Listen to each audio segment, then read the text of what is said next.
And what's up, everybody? Welcome to the Wind Up Podcast. I am your host, Mike of MTGA Wines, and this week we're going to try and keep it a little bit more lighthearted. For those of you that have tuned in over the last couple of weeks and probably the last couple of months, it's been a little feisty. We've been talking about comments from the Surgeon General. We've been talking about how tough the grape market has been, how business has been, but it's a new year.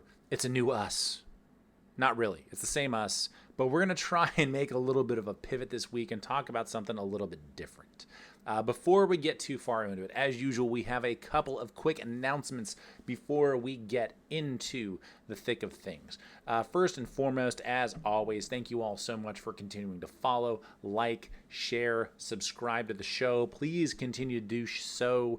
If you have a chance to leave a quick rating or review wherever you are consuming the podcast, that'll go a super long way in terms of helping with the algorithm and making it easier for people to find, whether that's one of the stars or like a little review about how great we are. That would be super cool. That would be lovely. Be sure to follow us on all of our social networks. At MTGA Wines is the handle. We are most active on YouTube, the Book of Face. Sorry, not so much the Book of Face, but typically we're on there every once in a while. The social network formerly known as Twitter and Instagram, for all of us that love to live vicariously through other folks seeing what the happy haps is in their normal everyday lives. But only the highlights, because that's what Instagram is good for. Number 3, we're still brought to you by Premier Crew Clothing, our lovely, kitschy, fun-loving, wine-inspired apparel. We've got a few t-shirts that are up and available. You can use the code PREMIER during checkout. That's Premier Crew, C-R-U, clothing.com. You can head there, place your first order, and snag some cool, fun things. We're going to have some new designs coming out for the springtime as well, which, believe it or not, is just a couple of short months away, even though it is only mid-January. So don't want to scare anybody with that, but yeah, spring's right around the corner. Thank goodness. It's so nice that it's lighter out already. Again, that's Premier Crew, C-R-U, clothing.com. Use code PREMIER during checkout, and we'll get you all set there. Last, but certainly not least, we are starting to plan our wine events around the country. We have hit some of you up. I've got a laundry list of people that I'm still following up with. We are going to be all over the place. I think we're going to be back in Austin and San Antonio, Texas. We're going to be in Denver. We're going to be in Indianapolis. We're going to be in Columbus, and I think down to Nashville again. Also in New Braunfels, Texas, because I got to check the Schlitterbahn off my list of places to go, apparently. We're going to try and make it back out to the East Coast. In fact, the HBIC herself is in Miami right now and in Boca Raton in the next couple of days. We're going to be all over the place. If you're trying to schedule your own wine tasting and event around the country, please let us know. We'll see what we can do to try and make it happen. And if you're in any one of those locales, please head to our website, mtgawines.com. That's, again, mtgawines.com. You can sign up for our newsletter, our wine club, find all kinds of fun information there about who we are and what we do. And it'll also keep you in the loop about some of our upcoming events around the country. Speaking of which, newsletters, wine clubs, and all that good stuff, we have our next wine release coming out at the end of this month. In just about a week and a half, we're going to be sending out our release notice for everybody. So if you're already in our wine club or on our mailing list, you'll be receiving that here shortly. Again, just please keep an eye out on your email inbox. That way you can update your account. We can customize that to your liking, all of that good stuff, and we can get you those wines in early February. Super excited for the next round of wines we're releasing. It's going to be all kinds of good stuff. I hope you will join us for that. Please be 21 years or older to attend our events or be in our wine club, because that's the law, y'all. That's how it is. Always got to put that lovely disclaimer down there at the end. Okay, so that's the end of the announcements portion. So those of you, number one, before we get into like today's episode, I do want to address last week, kind of the beginning of the end, the Surgeon General's comments, kind of my, thoughts and argument against what he had to say. And a few of you reached out and be like, hey, Mike, it's okay. It's not the end of the world. I love you guys. Thank you so much for helping talk me off the ledge. It's always great to have that kind of support. And, all things considered, yes, I was a little distraught, probably a little bit more dramatic than I needed to be last week. But here's the deal, you know, is that that kind of stuff affects us in a major way in this industry. And I try not to be too clickbaity about this kind of stuff. You know, it's something that is going to, frankly, directly affect our bottom line, which very selfishly, with the roof that's over my head right now and the coffee that I'm sipping on at 3 o'clock in the afternoon today, you know, that's a thing. And it's something that we have to be mindful of. I'm also a proponent of trying to get ahead of the curve here. You know, don't wait until a problem is at your front door to address it. If you see something on the horizon, it's probably better to say something or do something and at least start a conversation, right? Because that way you're at least prepared to address it at the very least. And maybe at an extreme, you have a plan that you can enact to move forward. Am I truly worried about the overall state of the wine industry and the potential decline of alcohol as a consumer beverage as it pertains to wine? Sure, I'm a little worried about it, especially based on the last, year, maybe even year and a half of where this industry has been heading. Did we still have a really solid finish to 2024? Yeah, we're off to a pretty good start this year in terms of what we have planned of events, people coming out to the winery, like all kinds of good stuff. There's a lot of positives that we really should be focusing on rather than the negatives. But when a very public government official comes out and says something very dramatic, and echoes something that, the WHO said a couple years ago, it needs to be addressed. I mean, it wasn't until yesterday or even the day before that someone like Karen McNeil, who is the author of the Wine Bible, came out and voiced her thoughts on what the Surgeon General had to say. So, is it nice to be one of the first people kind of talking about this? Yeah, it kind of is. Because it's a conversation we should be having.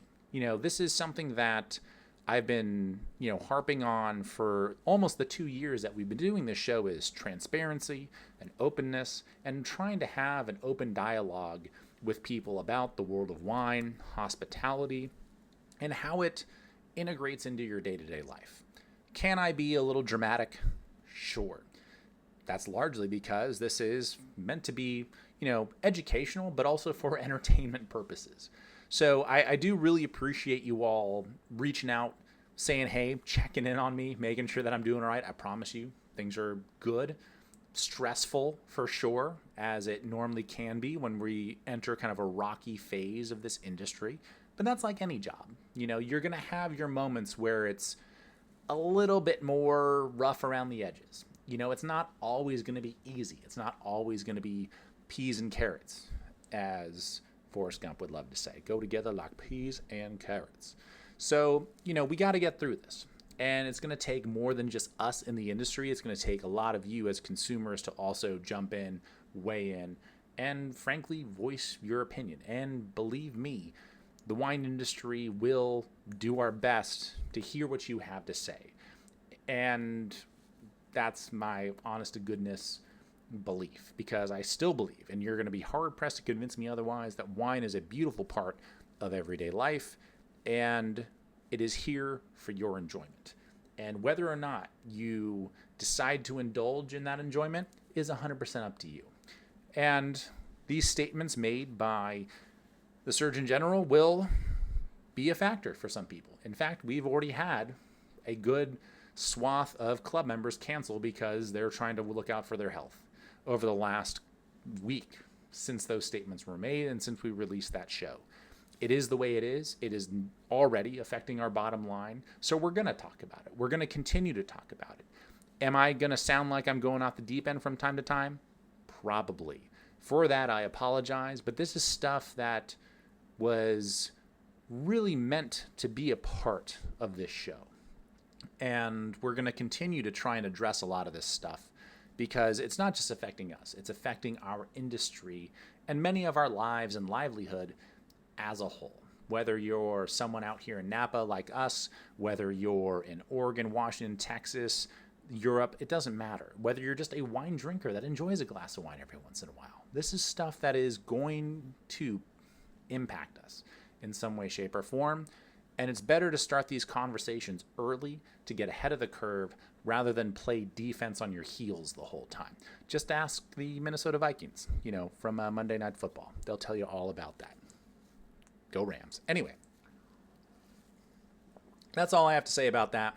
We're going to talk about that in more detail. But today we're going to shift to a more positive note, because this is this beautiful time of year for us in our industry where harvest is over, winter is here.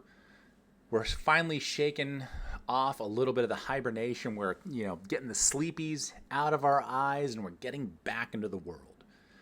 And I got to tell, it's really funny. You can almost bank on it every year that when the second week of January comes around into the third week of January, all of a sudden it's like people in the industry have woken back up again. It's kind of hilarious because for a very solid 2 months, 2.5 months, everyone is just hunkered down. It's very mellow. It's nose to the grindstone. We don't have time for no nonsense. And it's tough. And quite frankly, as soon as we get into February, March, April, things ramp right back up. There is, in essence, about a 2-month window where if we have a chance to kind of take a breath and relax, that's our only window.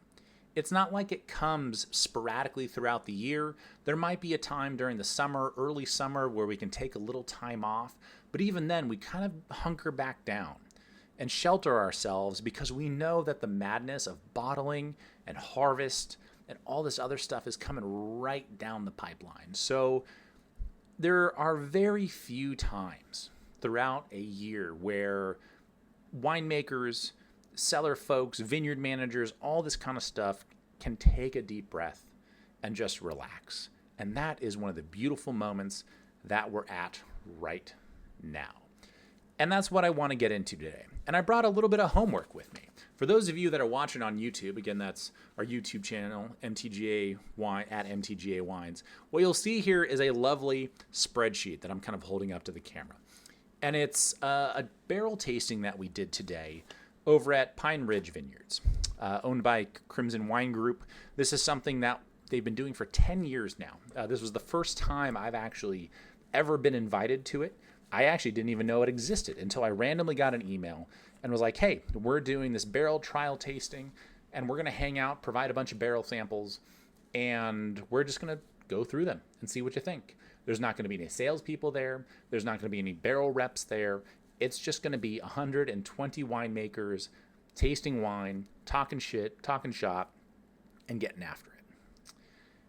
And what was beautiful about this tasting is, number one, I'm literally recording this about 2 hours after I got home from this tasting. So, I'm a little buzzed. Feels great. I've got another cup of coffee in my hand because I just got to keep the day going. I got work to do after this, as a matter of fact. So we're trying to get back into gear here. But it's incredibly rare that we as winemakers get together in that format. But more importantly, when it comes to how we operate within our wine programs and when we're considering what barrels to use, what barrels not to use, it's incredibly rare that you can taste the same wine across 30 different barrels and evaluate what you like, what you don't like, what might be a great blending barrel, what might be a great standalone, and really have a true, as like an objective, just view on what all of these barrels do. Now, I have this entire tasting sheet. It's quite literally 30 different wines that we tried in terms of barrel samples today. On the other sheet, kind of behind it, lists every single barrel, the specific cooperage, the toasting level, where it came from, how it was made. All of the details.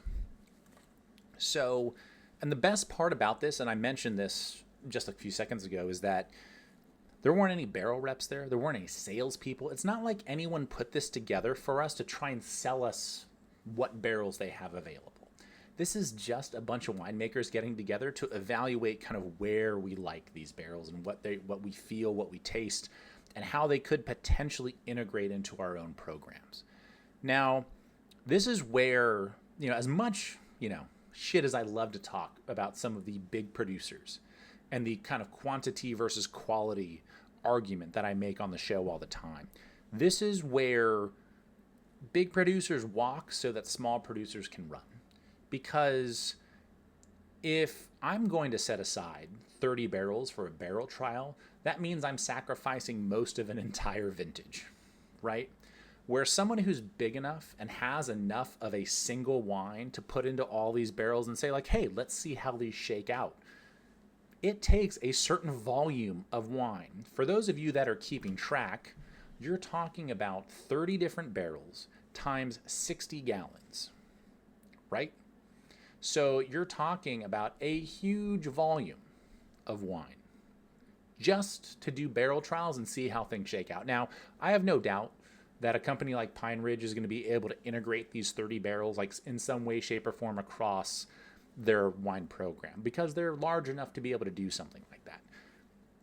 But this is not something that the typical small producer is able to do. And on top of that, there's very few large producers that would even consider doing something like this for just industry colleagues and friends or whatever. Keep in mind, like I said, this was the 10th year of doing it. I haven't even heard about it until this year. And all of a sudden, not only was I invited, but I was able to attend and actually taste through all 30 barrels and see what there was to see. You have a lot of friends, you have a lot of colleagues and acquaintances, or a lot of people you don't know. It's a great vibe. And you just get to sit there and evaluate things very, very honestly without being pitched, any sales or anything like that. I also, this is also the biggest thing. I mean, arguably the most important thing is I got to show off my new Patagonia vest that I'm wearing, which makes me officially a real winemaker. I don't know if you know this, but you're not technically a real winemaker until you have a Patagonia vest. And my grandfather, luckily enough, on my mom's side, thank you, Grandpa John, was able to buy me one of these for Christmas this year, which means I'm officially a real winemaker. You got to have the Patagucci. It's where it is. If you don't have one, you're not technically a winemaker yet. You're still an apprentice. Now, 15 years in, I'm officially a winemaker. It's kind of nice. All kidding aside, this is the kind of stuff, when I talk about the industry and how we operate in terms of like a rising tide raises all ships, this is the kind of stuff I'm talking about. This is the kind of positive reinforcement and excitement that really can help this industry thrive. And this event goes to show that whether you're a big producer, small producer, medium, whatever it is, it benefits everybody to just come together, have a good day tasting wine. Whoever catered, I'm actually going to have to email them and be like, who the hell catered your lunch? They provided lunch. It was quite literally the best Mexican food I've had in Napa, period, full stop. It was outstanding. The best. Oh, it was so good. So I'm so incredibly full right now. And it's been 2.5 hours since I had lunch there. It just was so good. But it's an amazing moment. And this is the kind of insider stuff that I wish we could show all of you. There was some of you know this, maybe many of you don't, is that one of my guilty pleasures. Some of you who have seen our Cab Franc label, it's always kind of that classic video game inspired label. This year we've got, at the end of the month, we'll be releasing kind of the Galaga version of it. And still to this day, gaming is still kind of like my catharsis. It's kind of my getaway. And I stream on Twitch even from time to time. I have a few buddies that I chat with. It's nothing big. It's more of just like this hobby kind of fun thing. And there was someone that I've been talking with and just hanging out with over the last, probably 4 or 5 years now. who was like, it'd be really interesting, like verbatim was like, it'd be really interesting if you could actually live stream your winemaking and show us like what goes on day to day in the cellar. And part of me was like, absolutely, hell yes, that would be so cool. But the logistics of doing so are a complete nightmare between internet connectivity. How do we actually, like, where do we position cameras, microphones? Like, it's a thing. Like, it would be a whole production. And I'm on board with it, but live stream might be a stretch. Like, maybe it's something that where you would, like, record and then post later. Something like that, like more like podcast kind of stuff with like highlights and video and stuff like that. But to his point, he's like, this is someone that's not even a wine drinker per se. He actually, he's tried making his own mead like a couple of times. So he knows like fermentation and like the process and, anecdotally basically, but was genuinely curious. And I think many of you, if you're into wine and listen to the show, you're probably genuinely curious about just the world of wine in general, including all kind of the geeky, nitty-gritty details that go into it. And just based on, how involved you've been and, how often you consume wine or ask some of these questions or interact, with folks in the industry, you might be a little further along that line or less. You don't have to be, as we all know, you don't have to be a master somm to appreciate wine. You just have to know what you like. And then there are varying degrees, right? Of course, for everything in there. But this is the kind of event and the kind of moment where it's like, God damn it, I wish we could show you like what this was.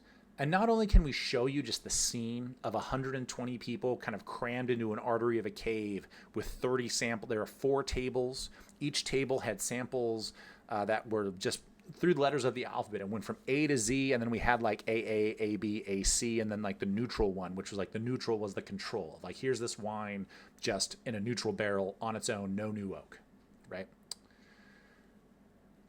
And if you just watch like the world go by, but on top of that, have like the man on the street kind of quiz type thing of like, hey, like what's just like go from table to table, person to person, and be like, hey, what's tasting really good right now? Like, where are you at in the tasting? How you feeling? What is this? And just like kind of push it to a certain degree to kind of create that next level of content for y'all. Like, that would be so cool. I might not be the one to execute it, so if any of you want to move out to Napa and have a go, I mean, please, by all means. I know how to do it. I can see it in my head. I really can, which is a problem because this is how I get like knee deep in like a new project is like, oh, this would be so cool. If only we could make this happen. And I know you could. And you would also have to like let people know like, hey, by the way, like we're going to be doing this kind of thing.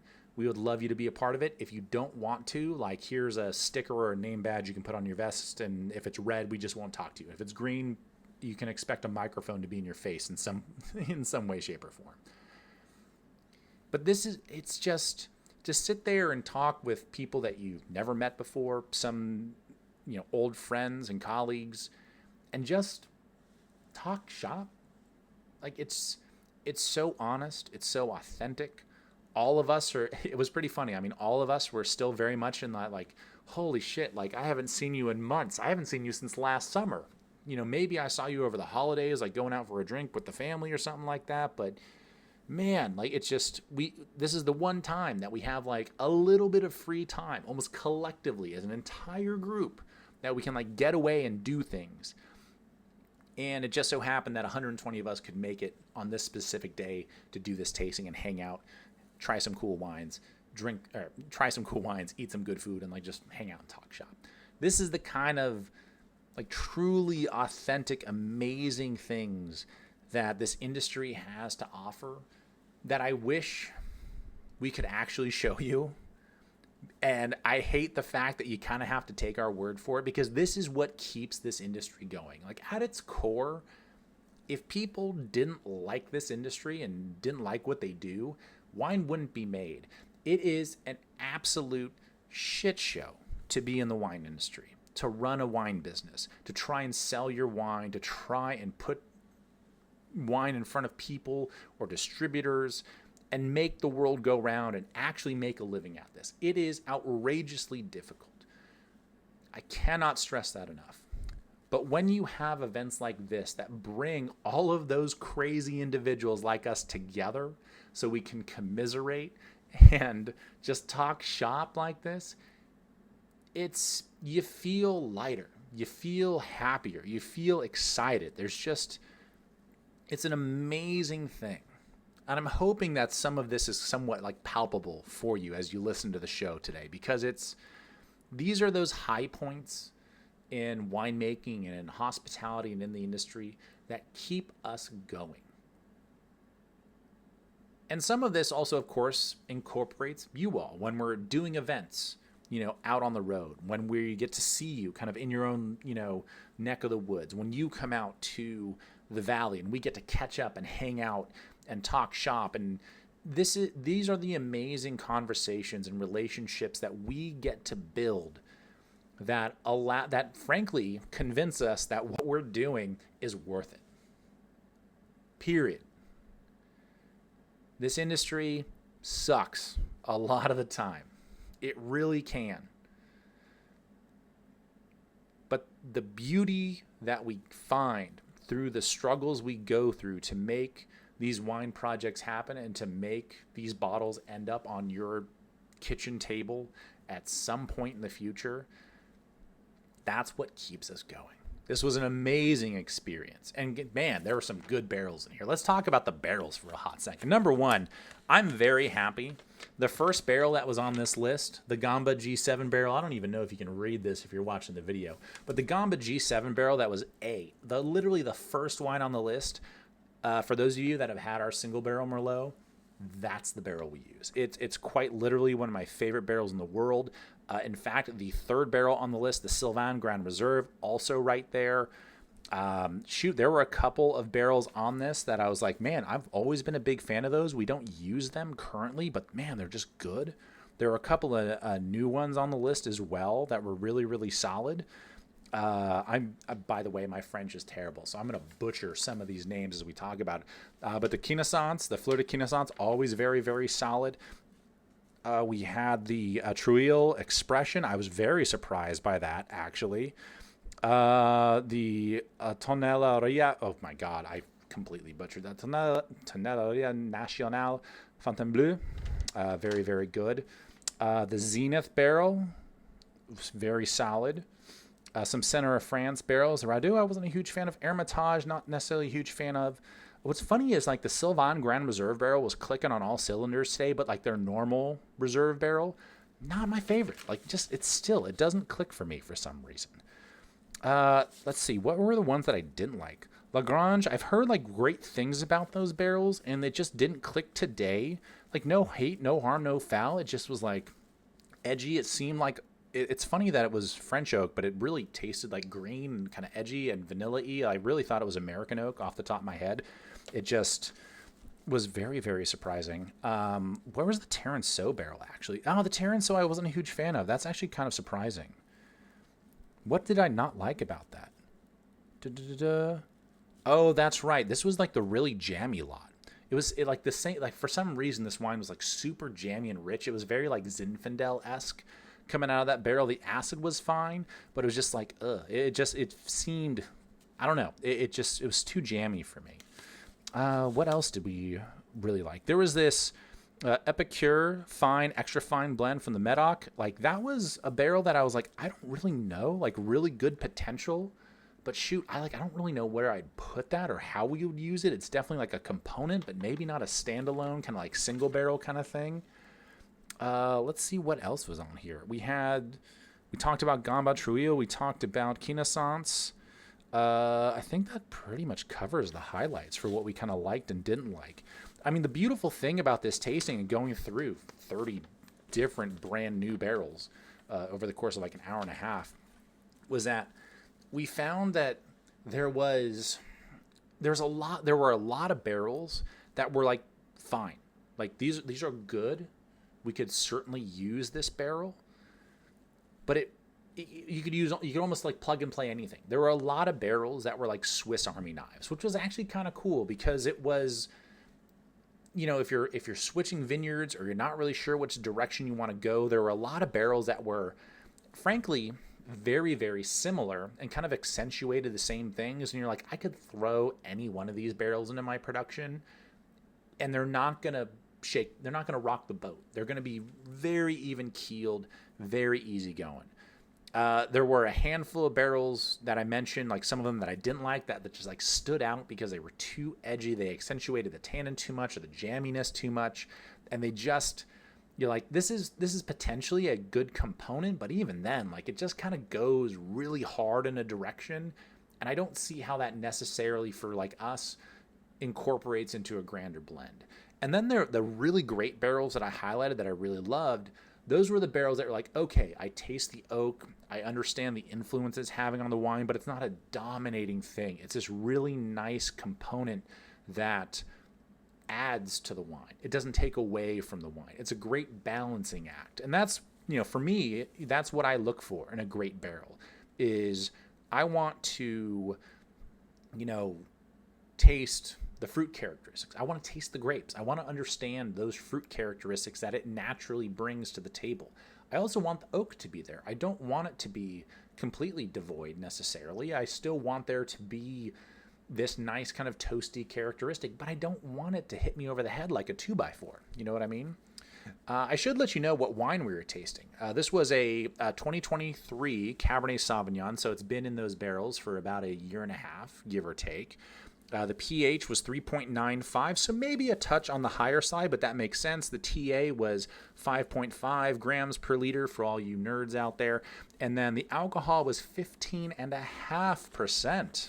So a little bit more high octane, I would say, although probably 15 is about the Napa average this day in age, honestly, for better or for worse. What was beautiful about that wine, that even at like 15.5%, it didn't feel too hot. It was very much in balance. It was a great even keeled Cabernet Sauvignon. It didn't say what appellation though. I think it was just Napa Valley. I'm assuming it's just a Napa Valley kind of like blend of theirs. I did not ask that if it was like a specific lot. It does just say Napa Valley on there. So for all things considered, when we tasted like the neutral lot that hadn't been in new oak, it was very even keeled, solid, didn't seem too hot, well balanced. And all of these barrels either accentuated it one way, the other, or in the vast majority of them kind of fell right in the middle. So I think it's a great example of, I think, what winemakers look for in winemaking. And what many of, actually, this is some of the conversation we had at lunch, was there are plenty of barrels that we use that we just want them to be a nice, subtle influence. We're not looking for it to be too flashy.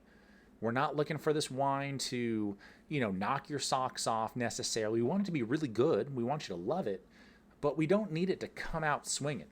We just want it to be solid.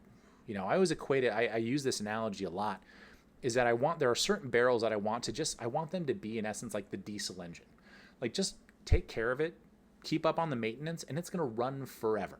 That's what we want from some of our barrels. We just want it to be solid and reliable. That's what we want from a lot of our barrels.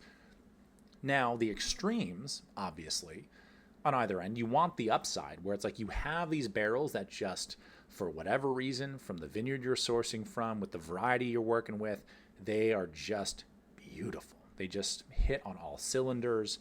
That's your high octane, Formula One like vehicle. Like we're just trying to make the best of the best with honors, sir. And then you have the outliers, which are like, maybe this barrel's a little too structured one way or the other. Maybe it accentuates a certain character that maybe we're not even necessarily a huge fan of, but that could still be a great component when it comes to blending. It'll never be a standalone. You're never going to bottle that barrel on its own.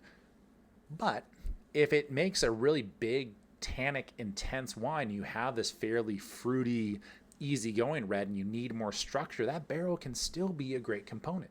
I mentioned the jammy barrel that I wasn't a huge fan of. Maybe you have a lot of red wine that's like typically this is, a little flabby, a little thin, there's not enough there, and you need some of that jamminess to kind of, accentuate the fruit characteristics. So even for barrels that you don't necessarily like on your own in an exercise like this, they still might have this really cool, effect on your overall winemaking and blending process.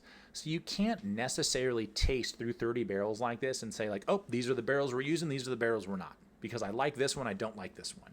Because even that barrel that's not great on its own still might be an amazing component to a greater blend, which is a crazy thing to think about. But that is definitely how I approach our barrel program. There are certain barrels that I know full well, they're fine on their own, they're not that awesome.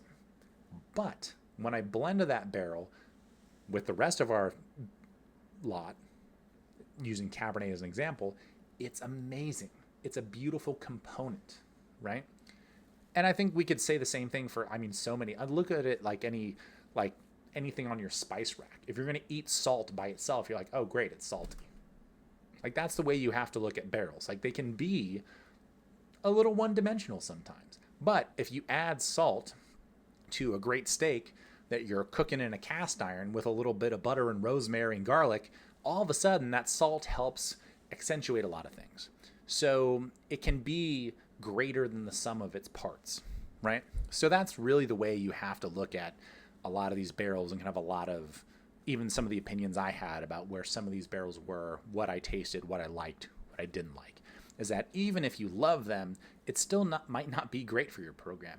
And even if you hate it, it still could factor in some way that's hugely beneficial to what you're trying to achieve with your wine program. The barrel selections, for lack of a better turn of phrase, it's kind of a mindfuck because you're not really sure, because like we mentioned at the top, it's so rare that we as winemakers get to taste the same wine across many, many, many different barrels and cooperages. This is an incredibly unique experience and event that simply doesn't happen, as far as I know, in the industry. Especially when, with no cooperages there that are trying to upsell you on their barrels, which I love my barrel reps. Y'all are amazing. However, it's nice to have just talk shop with winemakers and, figure out which way is up from there. This is the kind of stuff that I think many of us in the industry, this is the kind of stuff that we live for.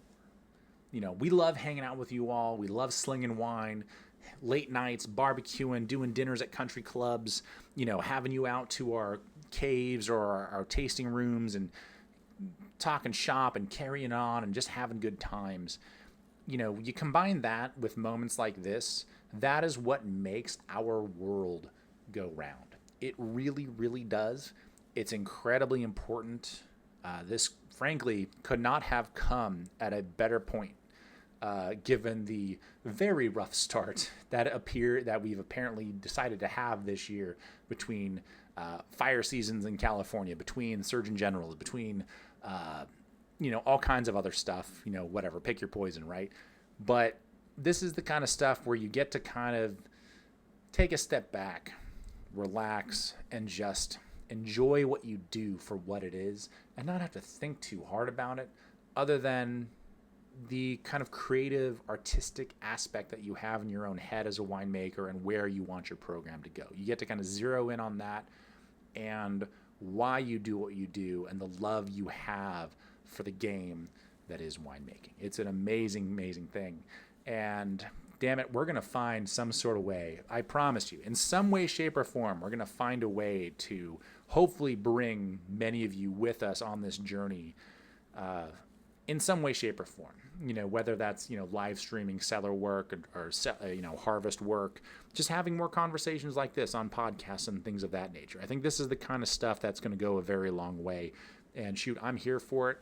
And we're going to try our damnedest to keep you in the loop and, take you on this journey, like I said, with us as we continue to make these amazing wines that we hope you all enjoy. Oh, what a beautiful day. Could not ask for a better, in essence, start to the week. This happened on a Tuesday, so it's starting the week. We're rolling right into hump day with a lot of momentum. Wednesday is going to be fantastic. So if you're listening to this on Wednesday when we normally release the show, that'll be January 15th. Holy smokes, cloud 9 right now. Can't even tell you. It's the most bestest thing. That made all of the sense in the world. With that, thank you all so much for tuning in. This is the kind of stuff that it's great to have these kind of juicy rebounds to go off of. And after what feels like a lot of doom and gloom in the industry and a lot of tough conversations here on the show and with colleagues and everything, this is the kind of stuff where we get to, I think, gain a little bit more perspective, which is really, really nice. So I hope that diving into, today's tasting that we had, or I should say the tasting we had on the 14th with all these barrels and kind of the vibe, what we garner from barrel tastings like this and how we incorporate this kind of knowledge into our day-to-day winemaking prowess. I hope this brings you into that world a little bit more. Have an excellent rest of your week. Again, be sure to follow us on all of our social networks. It's at MTGA Wines. YouTube and Instagram are the most prevalent, but you can always check us out on the Book of Face and the social network formerly known as Twitter. Head to Premier Crew, that's CRUclothing.com. Use code Premier to score 20% off a fresh t-shirt for the fresh new year. If you are on our mailing list, in our wine club, please keep an eye out on the newsletters we're going to be sending out this month and next month regarding new releases, events, all that kind of stuff. If you would like more information on us, MTGA Wines, what we do, who we are, you can head to mtgawines.com. You can also go to the homepage there, scroll down a little bit. There's a little email form if you want to submit a question for our monthly Q&A episode. That is going to be coming up on January 29th. We'll try to answer as many of your questions as possible. Typically, we can get through about 4 or 5 of them, and we source all those from the community here, the tasting room in the cave, all kinds of good stuff. So we'll try and dive into whatever you would like more information on, whether it's wine, hospitality, Napa specifically, or just the wine business in general. We'll dive into that. Thank you all so much for subscribing, rating, reviewing the show. Please continue to download it, share it with all your friends, and we will catch you next time on the Wind Up Podcast. Cheers.